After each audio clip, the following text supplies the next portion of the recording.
Okay, let's be real for a second.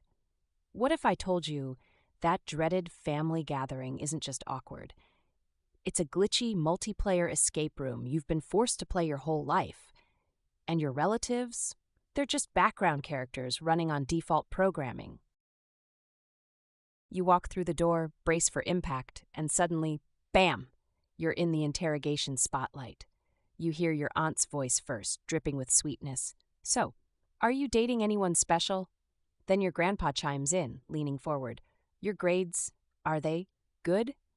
And you just know your uncle is about to hit you with the final boss question. Have you thought about what you'll do for a real job yet? All while you're just trying not to emotionally crash right in front of the potato salad.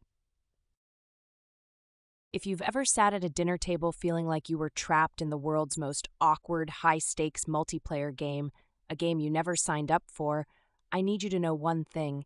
It's not just you. What feels like a uniquely horrifying experience is actually a messed-up movie we're all starring in. Your cringy dinner is just one of the worst scenes. Today, I'm giving you the ultimate survival guide. The cheat codes. We're going deep. No BS. By the end of this, you're not just going to survive the holidays. You're going to flip the entire script. You're going to slay. First, to win the game, you got to understand the game's physics. Your family isn't just a collection of random people. It's a system.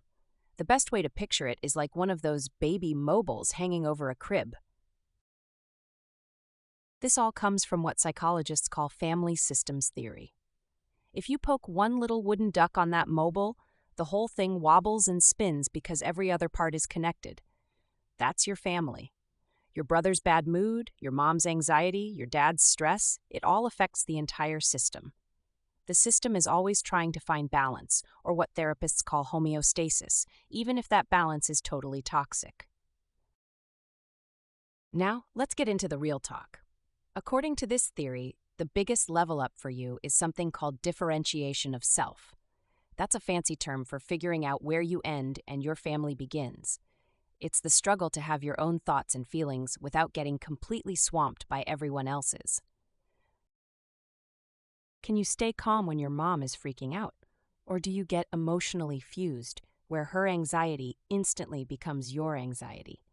Low differentiation is when you're just another wooden duck on the mobile, getting spun around by everyone else's drama.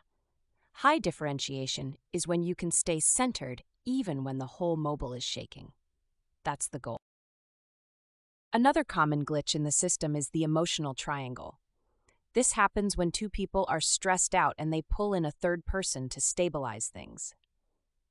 Ever feel like you're the messenger or the referee between your parents? Congrats, you've been triangulated. They're using you to absorb the tension so they don't have to deal with each other directly. Recognizing this lets you step out of the triangle instead of getting caught in the crossfire. In this system, everyone gets assigned a role in a play they never auditioned for. These aren't just personalities. They are functional roles that keep the system in its dysfunctional balance. See which character class you've been assigned.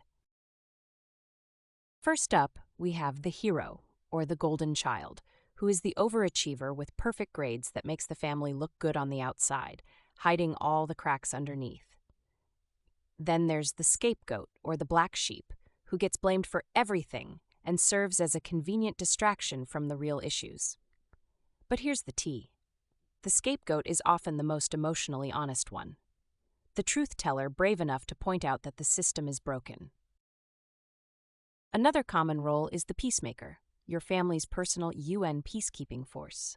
You hate conflict, and your whole mission in the family is managing everyone else's feelings, often sacrificing your own needs to keep everyone else happy. You might also be the mascot, or the clown, whose special ability is humor, which is often a defense mechanism to hide your own anxiety. And finally, there's the lost child, the quiet one, the invisible kid who just tries to fly under the radar and not cause any trouble. Recognizing these roles is a game changer. It shows you that the family drama isn't personal, it's systemic. And while you can't change the other players, you can change how you play your part. Now, let's talk about the two main glitches in your relative's programming.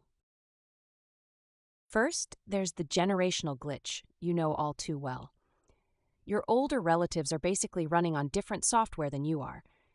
Think of them as a computer on Windows 95 while you're on the latest iOS.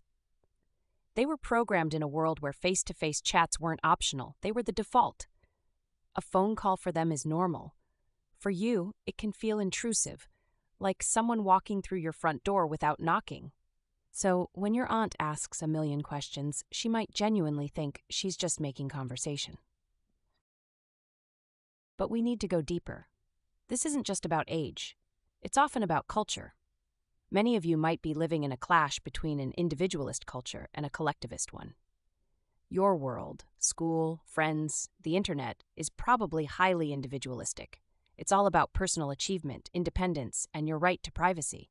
Your life is your business. But for many of our parents and grandparents, especially from different cultural backgrounds, they were raised in a collectivist world. There, the family unit is the most important thing, and everyone's business is everyone's business. So when Grandma asks about your dating life, it's not necessarily an invasion of your privacy in her rule book. It's her way of showing she's an involved, caring part of the family system. You're playing chess and she's playing checkers. You're both trying to win, but you're not even on the same board. The second glitch is the unsolicited advice epidemic. Here's the real talk. No BS. Their advice is almost never about you. It's about them. Psychologists have a term for the thinking style behind this: cognitive rigidity. It's basically stuck thinking. People with this stuck thinking have a hard time seeing the world from another perspective and believe their way of doing things is the best or even the only way. Even deeper, our choices? Yeah, they trigger their anxiety like a pop-up ad from the future they didn't sign up for. Your path as a YouTuber, an artist, or just someone who isn't following their exact life script creates uncertainty, and that makes them uncomfortable. So, to get rid of their own discomfort, they try to solve your life for you.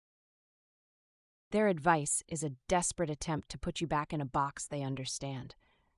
Understanding this is your emotional armor.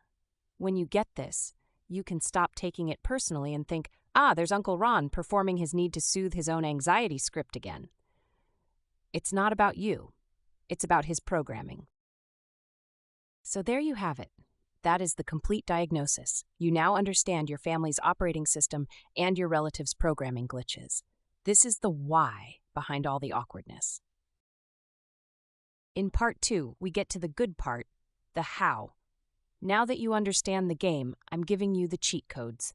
We're talking the entire anti-cringe arsenal, the full survival kit, and every script and comeback you'll need to master your next family gathering. Make sure you are subscribed and have that bell checked because you are not going to want to miss the conclusion. See you in part 2. Peace.